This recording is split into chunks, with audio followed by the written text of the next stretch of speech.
area pop up. That's not enough to slow me down. What I'm hoping, though, is some of your questions will slow me down so I can kind of think about them. And there is a handout there. JJ put it somewhere, but if you can't cut and paste that one. I think somewhere you put, I don't know where you put that one, JJ. Where'd you put the link for the handout, although they can obviously write the URL there. Where'd you put the link? I put it in their questions panel, but I will put it in again so it should show up for everybody in the questions panel. Okay. So if you want the handout for this, but I always get, at the end of this, I'm going to give you, the screen's going to pop up at the end of the webcast and say, what do you think about this? And I know you're all going to say, Lou went too fast, and I couldn't keep notes. I can't change that. I've been talking too fast since I've been at PS 36 in the Bronx when I was 8 years old and got evicted. And I just happen to talk fast, and I apologize for that. I just can't do anything about that. I will try to do slow, but my caveat is don't take a lot of notes. Just kind of take in concepts. I mean, take big notes and then kind of think back. And I apologize for that. There's nothing I can do about it. But I want to kind of give the genesis of this program. It's actually come up a lot recently. I was interviewed by some newspaper reporter from a big newspaper. I'm not going to get in it, so he just wanted my advice, but he said, I'm not going to put your name in it, so neither here nor there.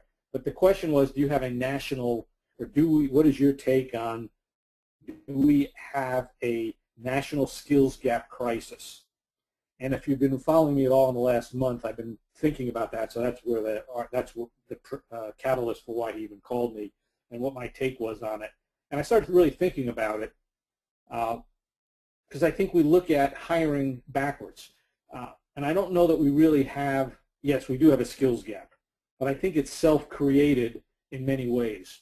What I want to do in this webcast is give you a different take on it. I'm going to kind of talk at 20,000 feet and talk at 0 feet. And rather than write specific notes, I'd like you to just think about the ideas, and I'd almost like to ask you questions at the concept level, but I'm only going to give you tactics as well. So I know that's hard to do, but I'm actually looking for feedback on this one. This is kind of my first time I'm going to publicize this to a group of more than 5 people. So let me kind of go through that. And I really want to rethink the hiring process. Do we have a skills gap? And I'm going to contend we actually have a thinking gap. And we also use the wrong strategy. So I think it's a combination of we exacerbate the actual skills gap with a dumb strategy. So I want to kind of rethink that whole process. I also want to kind of think about bringing barriers to do hiring right. We all have, none of us can find enough people. There aren't enough. Well, that's not true. I think there are enough good people out there. I just don't think they have the right skills today, and we're not willing to invest in them. So I want to kind of give an idea of how to pull that off. And I think we're actually thinking both as recruiters, and I take assignments, and I think the same way. I got to get this thing filled.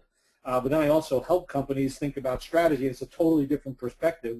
When I'm a recruiter, I'm just thinking, hey, I got to find a person.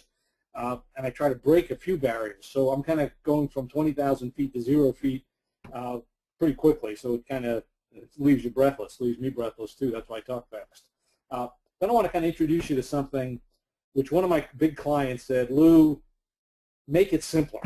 Make it simpler so we get it right away. So I came up, and I've been writing about this, the hiring formulas for success, which I think is a tactical tool to break the skills gap. I think it is, but I need your feedback on that as well. And then kind of zoom out in the concept of performance-based hiring and the performance-based interviewing. So we're going to go from 20,000 feet to 0 feet back to 10,000 and oscillate about 3,000 or 4,000 feet. And we don't have oxygen masks to do it. So, but if you start writing notes, you'll definitely be back. You'll be 10,000 feet behind us. So do we have a national skills gap? Here's the catch-22 that I kind of contend. We use a lot of technical screening when we know people don't have the skills. So we screen out all these people who don't have them. And we wonder why we do that. And there's a lot of reasons why we do it, but it's kind of weird. We know they don't have the skills, so it's hoping that we find a good person who's got all the skills, that's really great, that's actively looking. Well, we know that's not going to happen, but we still do it. The government, and we make an excuse, the legal department, compliance, always, they make us do it. well, do they really make us do it, or do we just fall into a trap? Because I've talked to people in the government. They let us write creative ads. They don't require to put, literally, I've talked to people in the OFCCP and the EEOC. They do not make us do that, but we as companies and then our lawyers force us to do it. But I want to kind of get to that. These are issues that I see, and then you guys feel it if you're recruiters, and I assume most of you are recruiters. And feel free to raise your hand and ask a question. We get notified. So if you want to ask a question, you can put it in chat. JJ will be monitoring it. She will rudely interrupt me, but if you want to subtly interrupt me, just raise your hand, and I actually get notified in my control panel that you're raising your hand. Well, then we have legitimate issues. We have diversity issues. Absolutely have diversity issues. But diverse candidates, even if they're not diverse minority or racially or ethnically, they're diverse thinking-wise. And we eliminate people who have a diversity of thought and opinion, as well as military people, whether they're wounded warriors or just vets who got some remarkable experience in leadership. We don't bring them in because we got the skills thing where you have to, this filter, we filter them out, which again goes back to the same problem. And I think we also, but we do it in the context of we got to fill the position. We don't think long term. And when I look at all of this collectively stuff, I said, is hiring really number one, or is it number 5 or 6? So let me kind of just take it. And I think part of it is now we get to the national level. If we don't solve the problem, I'm going to contend unemployment is here to stay. And this is what really the basis of the article. And I've introduced the reporter to people who have more influence than I do. But so that's why I'm involved in the discussion, but in a very peripheral level. But here, if you just think about it, so I'm going to kind of do some graphic stuff here. Here's the job, which is the thing we got to fill. We got the company, we got to fill it for the company, but the company has rules, regulations, and methodologies. We got the industry, and we got state and local government that tell us what to do as well sometimes, and we got competitive pressures. And we tend at the job level, we start stealing people just from our own industry. And that's really the method, let's steal an experienced person from our industry. So now the industry gets less competitive, even if your company gets less competitive. Now, you from a company perspective, you don't care. You don't care that your competitor loses while you win. I mean, that's fine. That's competition. But at the national level, that isn't very good. It means we lose in a lot of ways at the international level. So while we're filling individual positions, there are implications of this that are far beyond just the position and us getting, I hired a great person, we stole him from our competitor. Yeah, now your competitor's going to steal him from somebody else, and you just got this round robin. So that's why I kind of make the thing is we got to break some barriers here. We got to rethink this whole process. While us as recruiters only want to think at the job, you got a hiring manager level, and I know you got to do that, but I think we also owe it to our company and our industry and our nation, and hey, we got to rethink this problem. And I think recruiters, and that's why when I look at recruiters, have an enormous role to do it, not just to fall in lockstep with what everybody tells us, but to change this lockstep, to rethink the problem. We do have military vets who are coming back from Afghanistan. We are out of the war in Iraq. We got people. We got that obligation. We got diversity candidates. We don't steal diversity candidates from our competitors. We got diversity candidates who are high potential people and military who just, maybe it is partially training, maybe it is not. So this is where I'm kind of going. So this is kind of a weird webcast and maybe not appropriate, but still doing it. But then you look at the reality of the unemployment. I mean, this is the Department of Labor report that came out had to be just a couple weeks ago. It goes through, it definitely is March of 2012. This is this button over here to the far right. And the unemployment rate, no, actually is 4%. So this has to be an older chart. But it's, regardless, the Department of Labor every month comes up with an unemployment rate, and they break it down demographically. This is the chart that breaks it for people who are 25 years or older who have college degrees. The unemployment rate, the last unemployment rate declined from 4.2% in February to 4% in March, and I suspect it's probably going to be 3.9% in the next reporting period, which will be out in a week or two. Let me just ask you in the chat area, how many of you are having difficulty finding good people who are 25 years or older who are college grads? Just type that in chat. Is that one of your hiring challenges, finding good people who are 25 years or older? And this is everybody. You have a history degree, you have a college degree, and you're 20. This is everybody. So if you're looking for technical people, that rate is half that. So we got only one person. That's interesting. Is only looking for these people. That was actually a real question, guys. There's 43 people on the call. That was a question. I'll repeat it again slowly. Maybe I went too fast. Are any of you having difficulty finding people who are older than 25 years old who have college degrees. Thank you. This is just about everybody. Yeah, so this is, you just look at this chart, guys, and the technical, now this is everybody who's got a degree. Unemployment rate is not too bad if you got a college degree. If you have a technical degree, the rate is probably 2.5%. These people aren't looking. They're not looking for work. So just at the practical level, all you have to do right now is if you go by a job description, you have to steal somebody from your competitor. And that's your choice. Do I want, and that has, so that's why I say we hire for today, not tomorrow. We need to raise the talent bar. Is your objective to raise the talent bar or fill a position? It's probably fill a position, short term. Is quality of hire really number one, or is it something else? Cost per hire or something else? If fill the job is probably number one. How fast do we fill? And do we focus on performance or do we focus on experience? Is that our big filter? Experience and skills. That's most of the filter for most companies, experience and skills. But just kind of looking at potential. Do we ever really measure potential or skills? These are issues that I think are important that I try to do at every search. And certainly when my company does training, and we do train companies now around the world. Well, we were in Costa Rica last week. I'm going to be in Russia next month. We were in India. We're in China. We got programs all around the world. And they all have the same problem. They all have the same. I mean, it is universal. We assess people, but it's universal. There are some far-reaching CEOs that realize, hey, if I want to be competitive, I've got to focus on hiring top talent, raise the talent bar.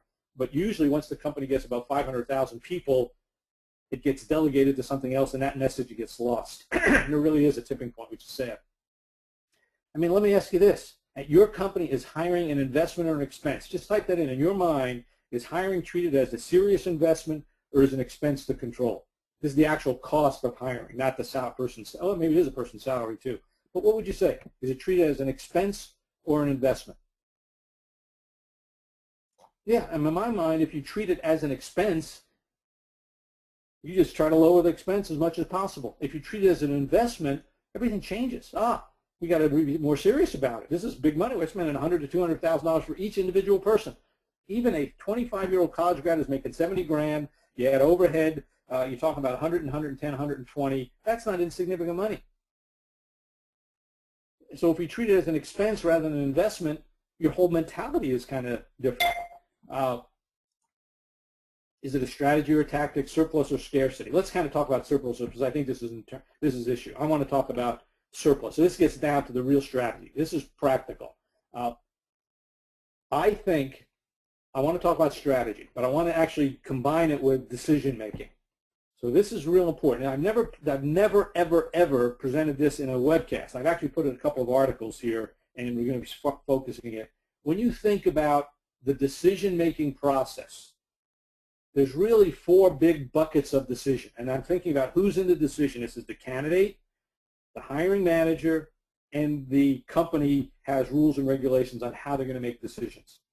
We recruiters facilitate all of that, but we don't make the decision. Oh, we make the decision. Well, we do. We make the decision on who we bring in. So I guess I would have to say recruiters are making a decision. Should I interview this guy or not? So you're the initial gatekeepers, and I recognize that. But I have what I call the past, and that is all the stuff the candidate has on his or her resume.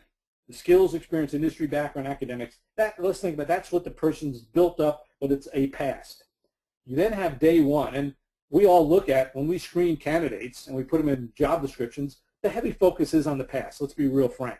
The heavy focus of job descriptions and how we screen out people is based on what they bring to the table. When a candidate first calls you up on the phone, let's be real frank. They always ask, what's the money, what's the location, what's the compensation, tell me the job. That's day one stuff. That's what the person gets on day one. The candidate doesn't think about the past. They think about what they're going to get on day one. So a lot of our thinking is involving day one of the past. However, when a good let's think about this. In fact, let me ask you guys so we can get some interactivity here. When you've hired, and I know you've all placed a good candidate, a good person, what's the criteria a good person uses to take a job at your company? Is it the past? Is it day one? Or is the emphasis year one and beyond? What they're going to do, what they're going to learn, or what they're going to become? So where's the emphasis when a good candidate actually makes a decision to accept your offer, particularly if they get a counteroffer, particularly if they're passive, and particularly if they got competitive offers. What's the focus of their decision? Is it the past or day one, or is it the future in year one? Yeah, it's always the future. So let's think about that. We have 4 buckets of decision making. The past, which is how we screen out people. Day one is what candidates ask, but the real decision is made in year 1 and beyond. And I think this is a huge problem right here. I think this really, I mean, here's the other thing. I said, you know, when you hire a person, they get measured not on their skills they bring, but on their performance. I mean, let's look at this. Let me ask you, I mean, you don't have to type this in the chat. I'll answer it for you. I read hundreds of job specs every month. 90% of the information is emphasizing the past, not the stuff that candidate looks at, which is the future. And if you only have 20 seconds to make the pitch, I mean, if all your published data is emphasizing the past and a little bit of your brand, which kind of has a feeling for the future, and you mention the future somewhere, but it's not clear, and you've got to remember, I don't know if you guys know this, you only have at most 20 seconds when a person looks at the ad to decide to engage. And a passive candidate who might get it transaction, you know, if somebody said to look at it, they'll look at it for 5 to 8 seconds. So if you don't have in 5 to 8 seconds, say that talk about year 1 and beyond, you're not going to get many candidates. And you look at the difference. Engage is the past, so you got to bridge that gap between day 1 and what the real decisions make when you get the person on the phone. Now, let me just conceptually, these are just questions, rhetorical questions. This is the caption. We screen out people on skills way too early. Because I'm going to think a lot of high potential people might not have all the skills. That's what makes them high potential. They're fast trackers, so they don't have as many skills, but they got a lot of performance. They don't have a lot of skills, but they're focusing on year 1 and beyond. So you screen out the best people, and even if they do have skills, they're not interested in taking a lateral transfer.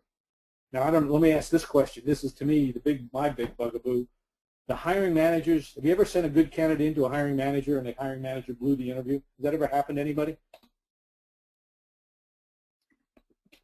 I mean, how many good people do we lose because hiring managers don't know how to make judgments? Just think about that. God, that's why I started, guys. I got to tell you that this was my quest 20 years ago. I hated doing searches over again. I was a recruiter, guys. I was just trying to make placements, make a living.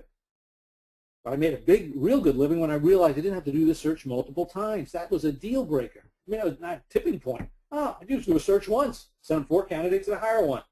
I don't have to send 8. I don't have to send 12. Do it once. That, to me, is how you maximize quality hire and shorten time to fill. Do searches once. I really focused. Everything I did was on, I'm just going to do a search once. Are hiring managers fully engaged? No.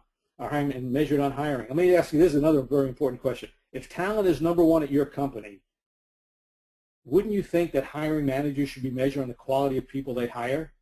So therefore, if that's the case, let me ask you, are your hiring managers' number 1 performance objectives focusing on measuring the quality of people they hire? So just say that. Are your hiring managers measured on the quality of their people they hire? As I say, typing in is more important than taking notes here. Nobody's answered yes or no yet. I'll ask the question again slowly. Are your hiring managers measured on the quality of people they hire? Thank you. Yeah, I don't think so. They're not, Rebecca. If you don't know, and that's one of this client, I had a client coming in from Russia, and that was this question. He said, Lou, do you think I'm growing, my company's growing real fast, actually the fastest growing consumer tech product in Russia. So I meet the president in LA about 2 months ago. First question, Lou, I'm thinking of setting up a performance management system, and really I really want to raise the talent bar. Do you think I should make the performance objective for my hiring managers hiring good people? Should that be number 1? Literally, I went over and virtual hug. The guy was 29 years old. And he intuitively, and that's what he said, I got to make sure he said, why does that not happen with American companies? It seems so obvious to me that if you want to hire top talent, that should be on the performance objectives. He said, I must be missing something. And my logic was that once the company gets past 500 or 1,000 people and the CEO is not driven for talent or the company doesn't have a great brand, it loses itself. So that's what we're trying to bring back. And so the idea is that in my mind, it's all about strategy. Strategy, most companies have a follow the leader strategy or a surplus strategy. Follow the leader. Let me do what the other companies are doing. I'll do what they do. Well, that doesn't work, but it doesn't or a surplus of talent. Hey, I got too many people coming in. The idea is, hey, I got plenty of good people to choose from. I can eliminate the best.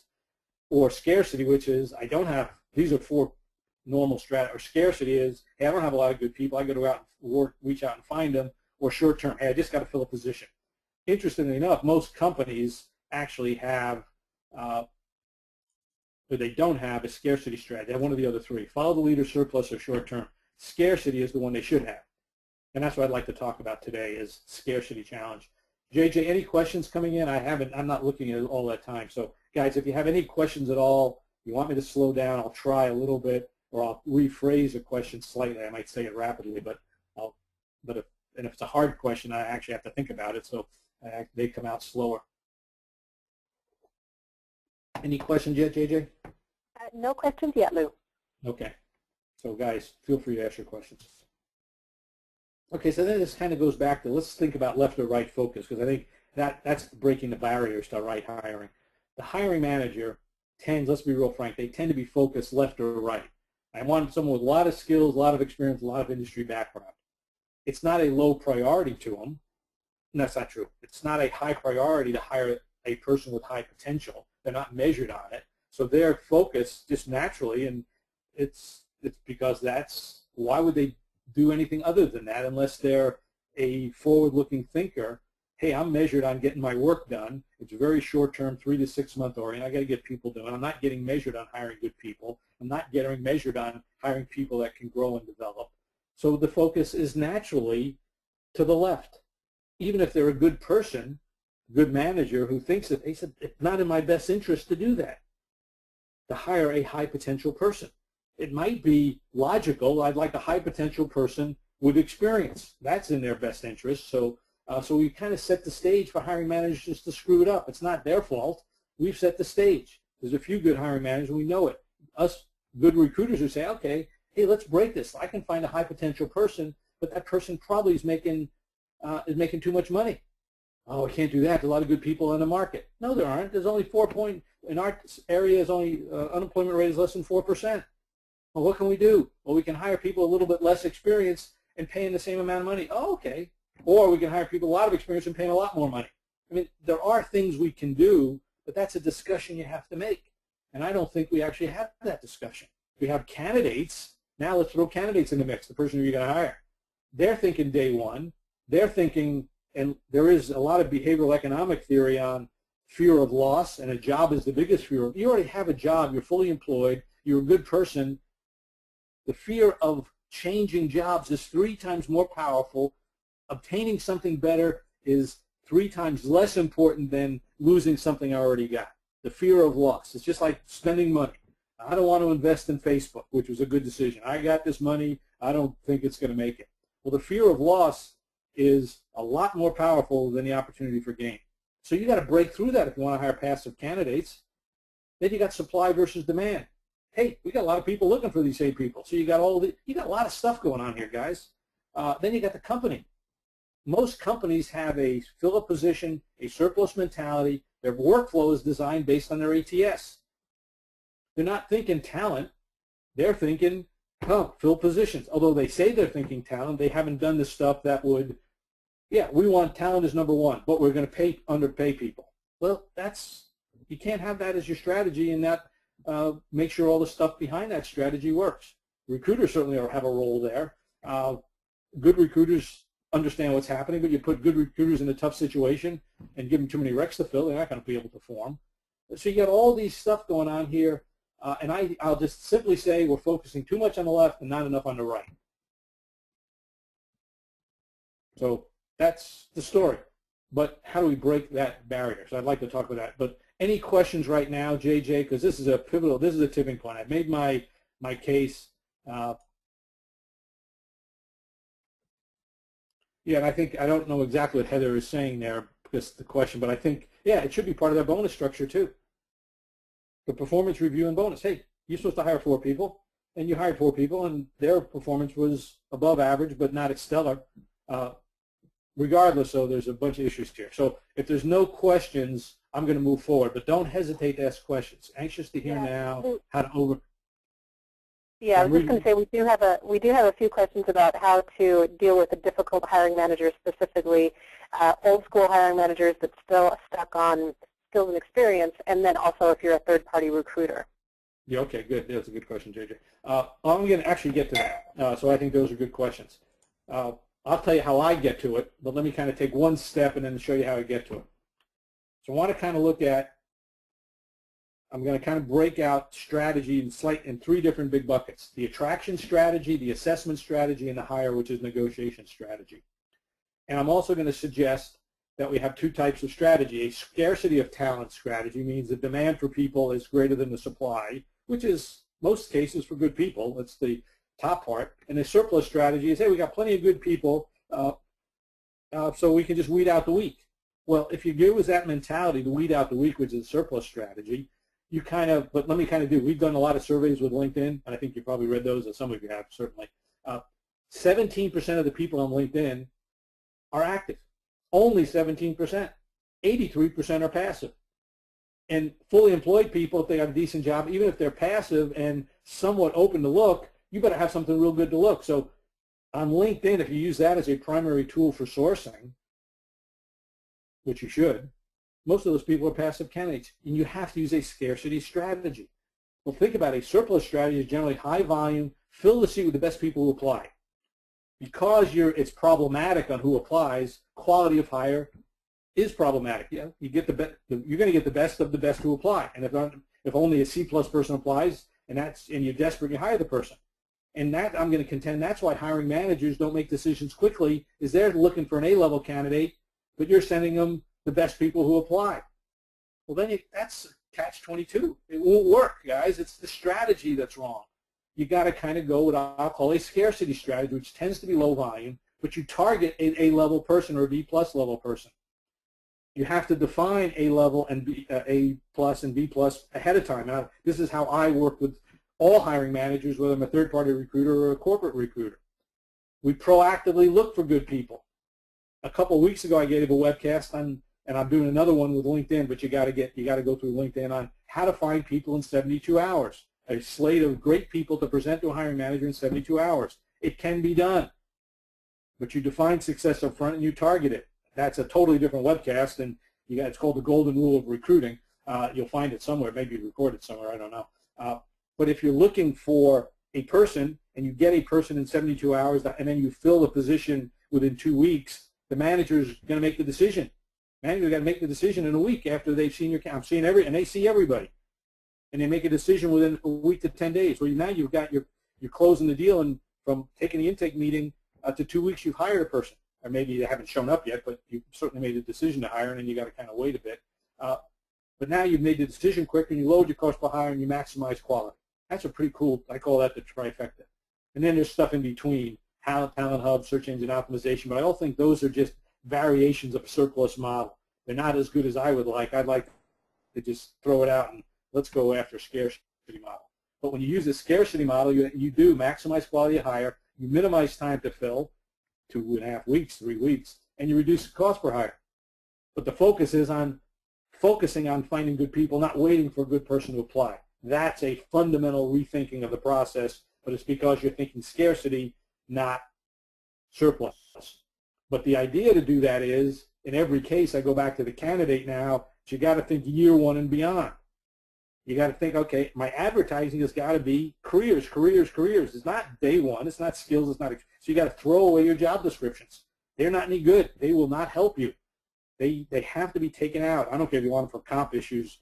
They will not help you for hiring whatsoever. You have to banish them. And now the rule that I have for third-party recruiters, Richard, is I do not use job descriptions. That's the way it is. I go into companies and I make a pitch to HR and I said, I'm a different kind of recruiter. I don't use job descriptions. Here's why. And they do it one search at a time. Not easy, but that's how I get my assignments. I have my process that I use, not the one the company uses. But I promise them maximize quality hire, minimum time to fill, and I'll reduce cost per hire, even though you're going to pay me a fee. And then I'll even show you how to do it, and you do it yourself. Now, that might not be the way you want to do it, but the idea is I do not use job descriptions. What I do is use performance profiles. So basically, I'm not going to go through the whole class. We spend 2 hours with hiring manager recruiters on how to do these. But I basically make the statement is, I do a lot of pitching, but I'll just ask you guys the question. Have you ever found someone, let me just ask you a few questions. Have you ever found someone who has all the skills listed on the job description, the stuff in the blue down below here, who isn't a top performer? And we'll all say yes. I said, then I'll ask this slightly different. You ever met a top performer who doesn't have all those skills?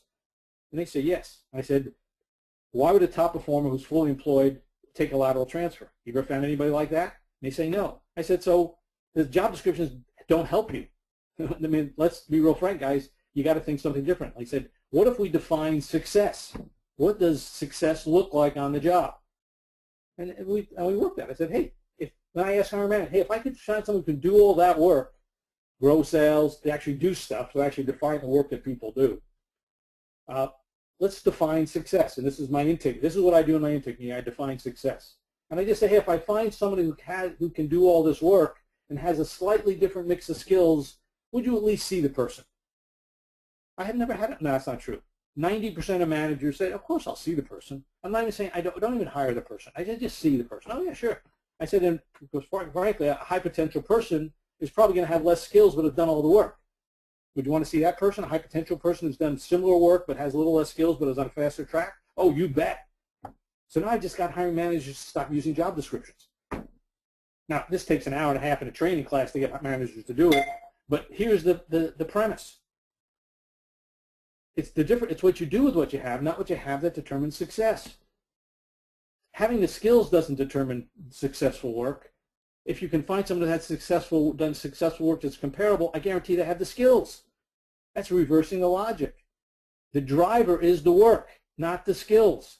So don't assume that someone has the skills that they'll naturally be successful. If someone has done comparable work, they'll have exactly the right level of skills. But it'll be different than what you've done in the job description. Unless you've done a scientific study of finding people who've done similar work and then look at the skills they have and combine it, you'll discover that it's a range of skills. That's the way a job analysis should be done. First, find out the work the person actually needs to do, and then look at all the people doing the work, and then use that for the range of skills. They probably have between 1 year and 10 years. They probably have a degree like this, but there's not. Some will be from the greatest school, some of them won't be. But somehow we forget the job analysis. I don't forget it because I won't take an assignment without it. And think about this. I want you to look at job description. So when I'm doing it, I go from a job description to the performance profile, defining success. And then before I leave, I said, okay, guys, let's be real frank. We have a candidate out there who is fully employed, who it takes 3 times the power to pull that person out of a job. The unemployment rate for the professional market we're in is less than 3%, if not even less than that, because I've just done a supply-demand analysis, and it looks like it could be nobody in our area is doing that work. And there are tools now that a career builder puts out that do supply-demand analysis. I do a mini one on LinkedIn. I look at the number of jobs open versus the number of people, and I said, okay, we got a challenge here, guys. So we're going after a passive candidate. Why would they want this job? You got to give me 3 times the power of the staying. I need more gravity, more magnetic pull to take them out. And I won't leave the room until I have the performance profile and the job description. And quite frankly, I haven't found many sharp managers who don't agree. There are some dumb managers, I apologize, but they fight the job description. They're not thinking, stinking thinking. This took me about 15 years of being a recruiter to figure this part out. I was just thinking one day, I don't know why, it's the mid-90s. I've been a recruiter for 15 years. I just went down, we just had all my 2 partners in my search friends. Let's look at all the people we got, all the people we've placed over the last 10 years, and let's figure out why they took the job. And we didn't have surveys. We went back, called a few that we just placed, but we asked them. So we asked 200 people.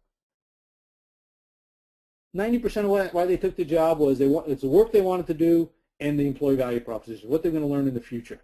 It was what they do in day 1 and beyond. That's where I always start thinking about day 1 and beyond.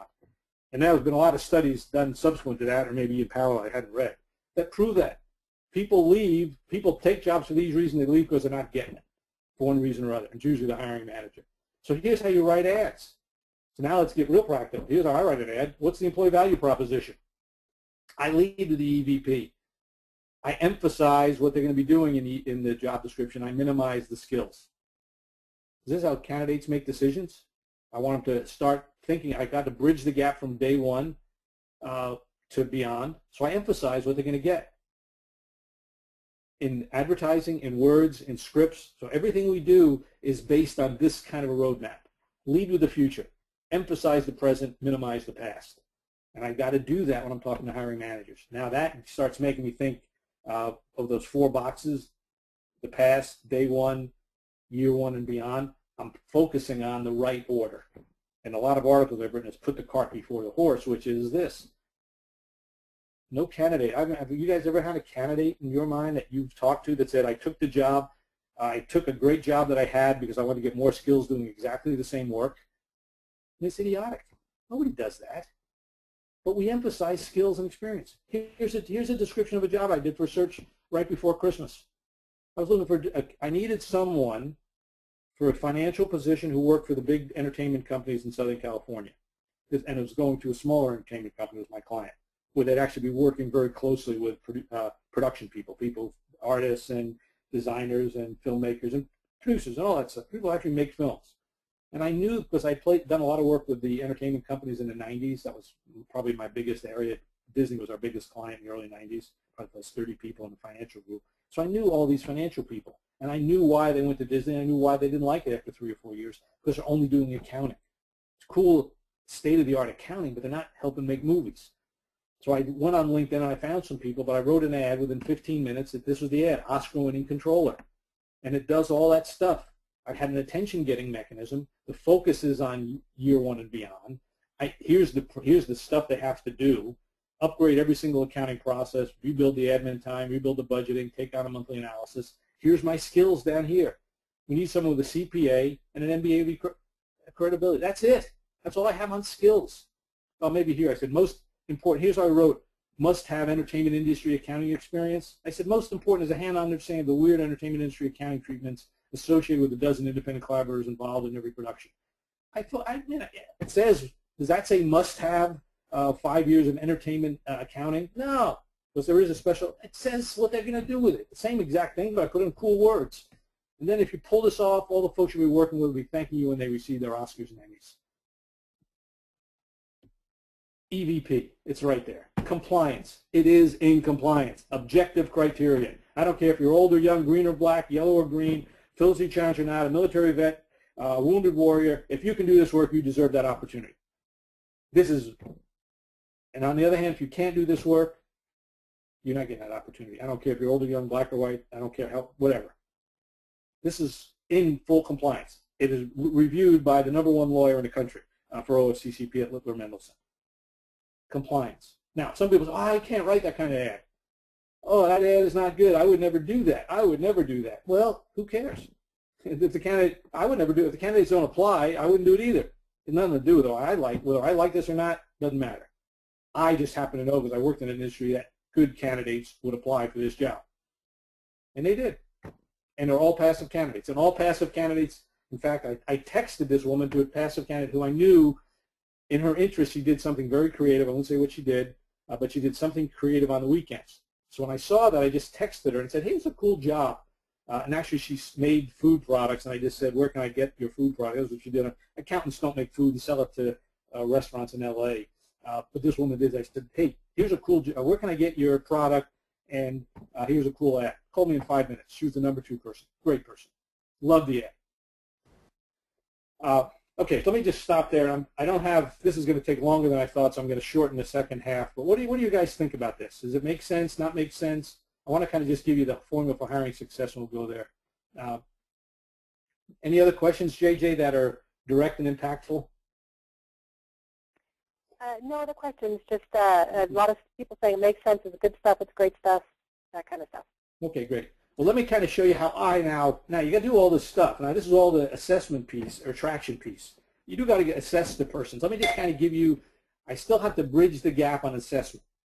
So this is I'm going to show you now in about 8 minutes, I'm going to give you my 4-hour training course to hiring managers on interviewing. Pretty short, but I have what I call my general formula for hiring success. It really is a competency model, but I've been around a lot of years, guys, as you know.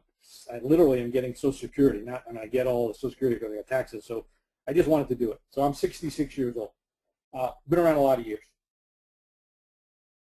And I've looked at probably 100 plus competency models around the world for big companies and small companies.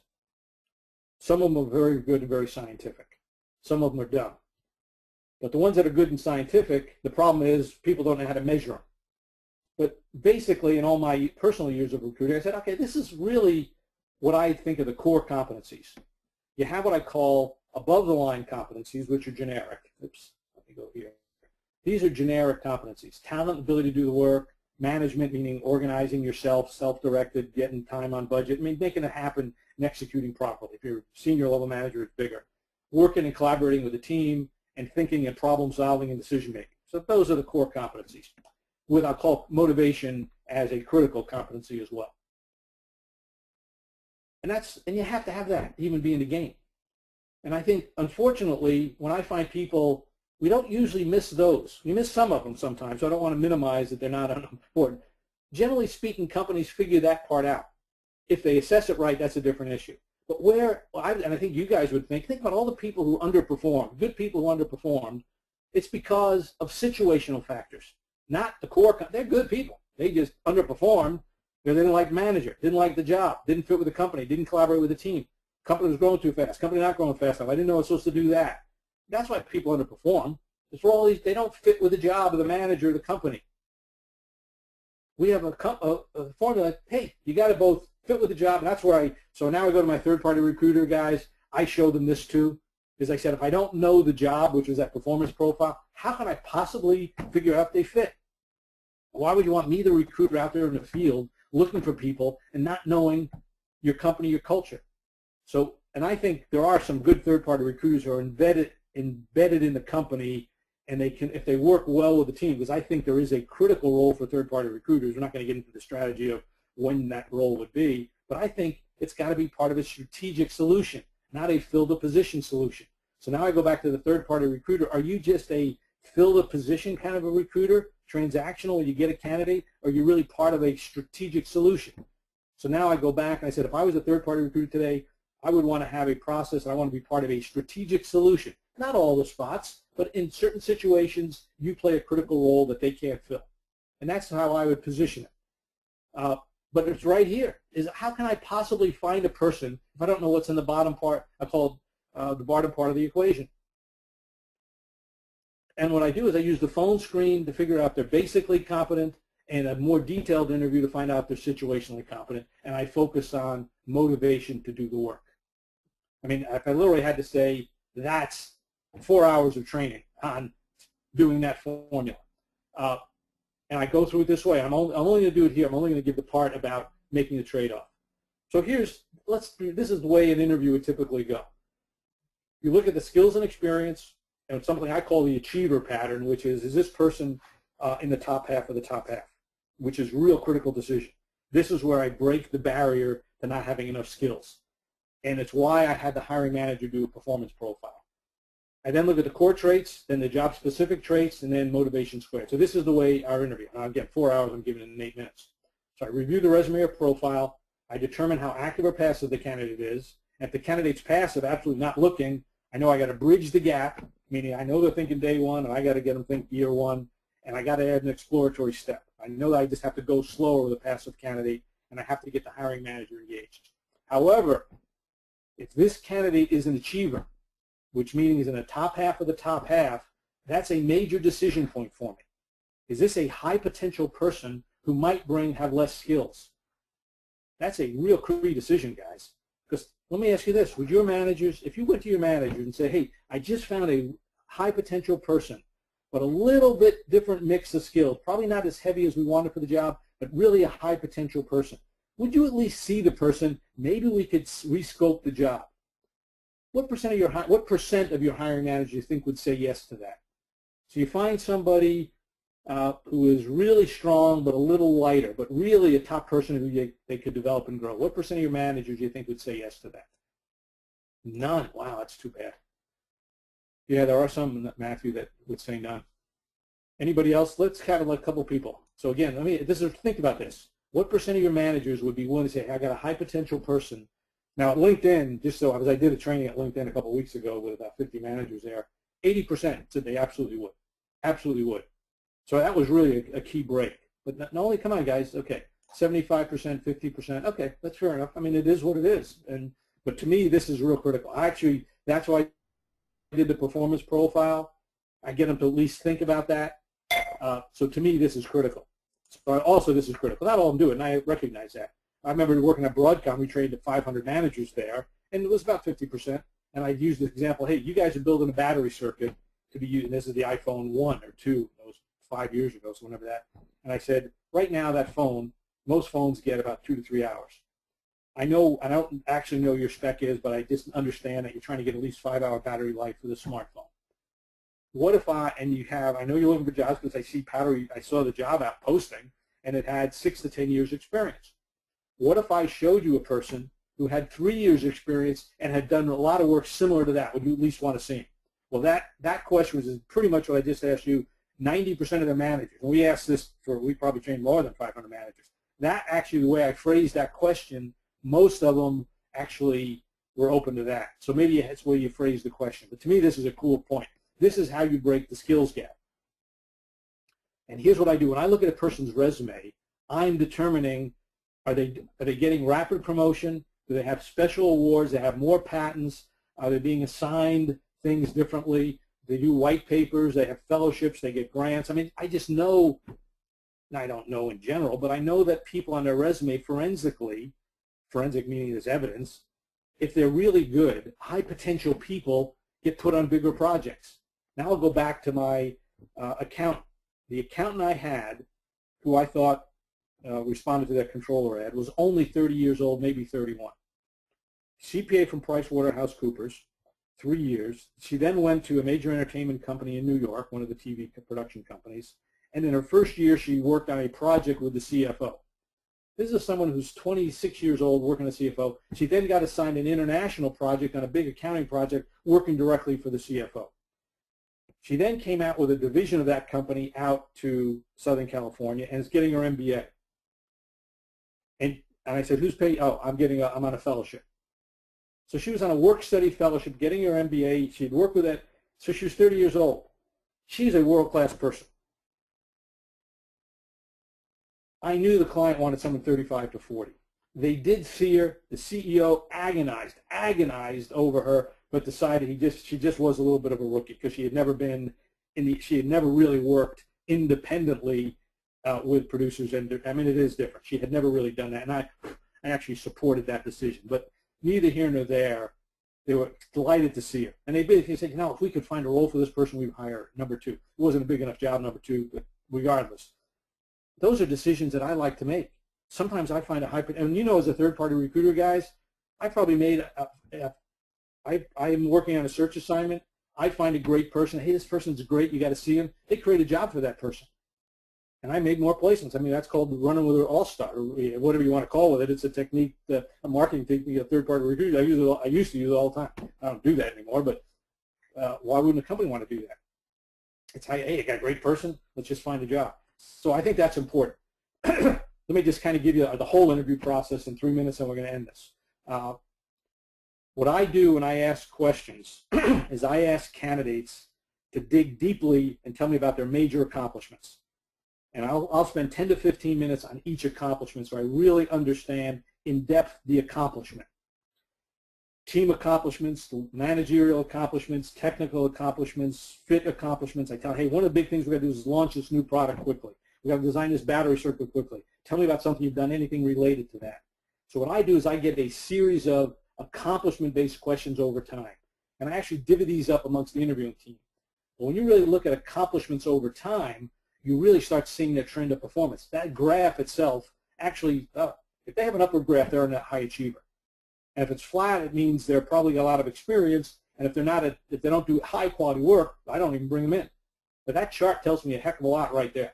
But I divvy this up. Not only me, I divvy it up with all the interviewing team. I have candidates tell me about the team skills, the teams they've worked on. So I actually draw the chart as how big their teams look over time. This woman had been assigned. That was how I actually found out about this woman. She was where I said, what's your biggest project you did at this company in New York? And she said, I was on an international task force to do this. I said, when did you do that? He said, oh, 6 months out of Pricewaterhouse. I said, who are you working with? So here's a woman assigned to a big international. I said, did you have any international background then? No. And you were assigned to this task force? Yeah, I was handling all of the consolidation work for this international sales force for foreign corporate. I said, what? I mean, that's pretty cool to be at that level and had no experience. You don't get to that stuff unless somebody thinks you're pretty good. It's not a rocket science. You just ask people these questions and they tell you. I'm not going to get into the second. The second question is I ask them how they would solve problems, and I spend another 15 or 20 minutes. The idea is I ask a series of past performance-based questions, thinking questions. I call it the anchor and visualize problem. At the beginning of the interview, I put first impressions in the parking lot. We have a very formal work history review looking for that achiever pattern, and I conduct a very detailed, comprehensive talent scorecard at the end. But the idea is this process works for high achievers. It covers everything in the hiring formula. The key is I got to get companies and hiring managers to think about making a trade-off between skills and experience. I think the formula itself works. Managers just guide through it, and they really start realizing that you got to understand the job. And if they start thinking about not just their perspective, but what the candidate's doing day one and beyond, they start, it's more important than just what I think, because I want to go after these people. So a lot of what we do is get managers to think about focusing on year one and beyond, focusing to the left and to the right. So you got to find good candidates. You got to bridge the gap. You got to ensure that you got to fight candidates to think, hey, you're making a decision on year one and beyond. We got to focus on careers, not lateral transfers. We also have a process where we formalize the decision. We get candidates to sell us. I'm not going to go into all this stuff here, guys. But this is basically what we do. Our training is around training managers, training recruiters to think this way. Redefine the work, bridge the gap between day one and year one and beyond, formalize the decision for the hiring manager and the hiring team and the candidate. And I believe recruiters play a critical role in that. So the process I basically make the statement here is hire one great person, one job at a time. That's what performance-based hiring is. Performance-based hiring is create a great job, understand how good people look for work in a scarcity environment. The two core questions I just went, how do you get, and here's my role for recruiting, is I use the interview so that candidate clearly sees this is a career move. So if I was interviewing, let's say Sarah Olson, I say, Sarah, I love your background, but you've only managed 3 people. This has got 5 people in it. It's going to, I'd love to go forward, but you're making almost the maximum we can get. But this is a huge career step for you, and if you pull it off, you're totally in a different world, you're different management level. But I can't even recommend you go forward, although I'd like to, unless you recognize that this is a career move, not a compensation move. Are you okay with that? Now, I can't just, that's not BS. It's because I've spent a lot of time with Sarah, the candidate of the world, recognizing I got a recruit this 3 weeks ago when I took the job assignment from the hiring manager. I made it about a career move. And I got the hiring manager to agree that, hey, you're not going to get 5 people. If you really want a top person, you got to find people who manage less teams or have managed projects but haven't managed directly those people. Well, you got to get those buy-ins from the candidate and from the hiring manager before you start doing this work. And it does require this partnership between the recruiter and the hiring manager. Now, let me kind of make a infomercial here, and I would like to give everyone on this call a free, meaning free, test drive of our new learning center. We have, this is what we train recruiters in Recruiter Bootcamp, and we have LinkedIn Masterclass. We give everybody who attends a sneak peek a test drive of this for 72 hours. Then you can decide if you want it or not. So we try it out, see if what we're talking about. I gave you the sneak peek of the sneak peek. Our program, training is a full year membership. It's not a one-time. Our training, we offer them every month. We offer them live. We offer them online. It's a full year membership. It's got a lot of tools, all the videos, all the recordings. If you get certified in performance-based hiring, which is that doing all the stuff I just said, if you become certified and you're a member, you can take our advanced LinkedIn Recruiter Masterclass at no additional fee. A lot of people take the LinkedIn Masterclass and they pay us for it, but I would rather they go through boot camp, get certified, and then take LinkedIn Masterclass. So really, you're paying one tuition to get 2 classes and full access to this. So the idea is, just go to our, we'll send you an email. It's info@outlook.concept. If you go, you'll be able to take a sneak peek. And you just sign up. The sneak peek is actually attending a class in June for 2 hours. You just attend a class, and that's it. So all you got to do is just be there. fill in a form, but that's all you got to be there. So let me just summarize. No more infomercials. Summarize what we're talking about from a company standpoint. To break the bottleneck, you got to use a scarcity approach. You can't use a surplus approach of weed out the weak. And the core of that is convert jobs into careers. At the candidate level, you do have to bridge the gap from thinking day one to year one and beyond, which means you have to control the conversation.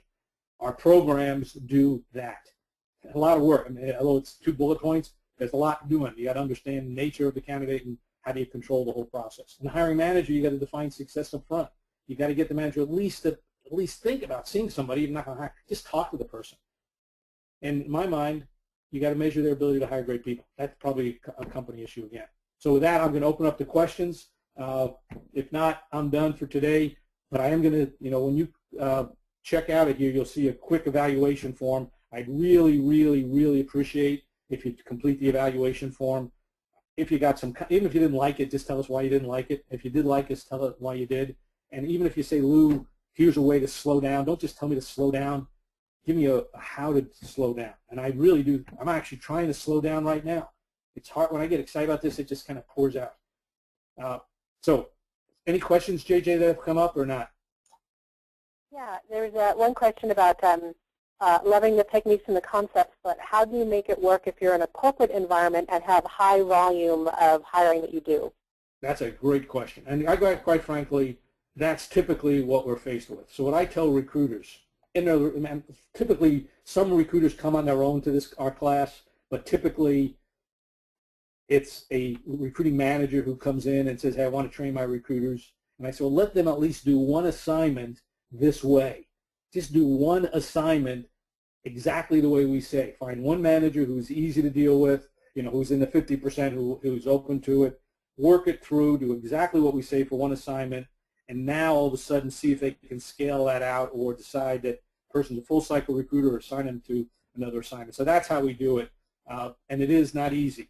Now I'm working with some VPs of talent and some company CEOs where they dictated. They said, hey guys, you got to rethink the whole structure. That's a top-down, CEO, VP, HR level approach. The other one is a bottom-up approach, but typically it's with the talent leader or the director, the manager of recruiting who decides to bring us in. So, but I always say at least do it for one. When you go through the class, at least do it for one assignment. And our real class is not just a lecture. You actually, to get certified, you have to do it on an assignment, and you have to actually complete the assignment. So to get certified, you have to actually do the thing with a real assignment. I'll call it a work-study project. If you're going to do it, and you don't get certified until you do it. So hopefully that answers that question. Okay, if no other questions, guys, thank you very much. Hopefully this was helpful. I look forward to seeing you in the sneak peek. We have one, I guess we have a sneak peek from Recruiter Bootcamp a week from Friday, June. Is that June 4th, JJ? June 1st. June 1st, and then we have a little sneak peek for LinkedIn Masterclass sometime mid-June. And you'll get, JJ will send you an email with all that stuff on it. Thank you very much, everybody. Bye now. Great. Thanks, Lou. Thanks, everyone, for joining us today. As Lou mentioned, you will get an email in your inbox with some follow-up information about all the things that Lou talked about, including how to sign up for those sneak peeks and get that 72-hour trial of the e-learning center. So be looking for that in your email inbox, and we look forward to seeing you at a future AdLib Group webinar. Have a great afternoon, everyone. Bye-bye.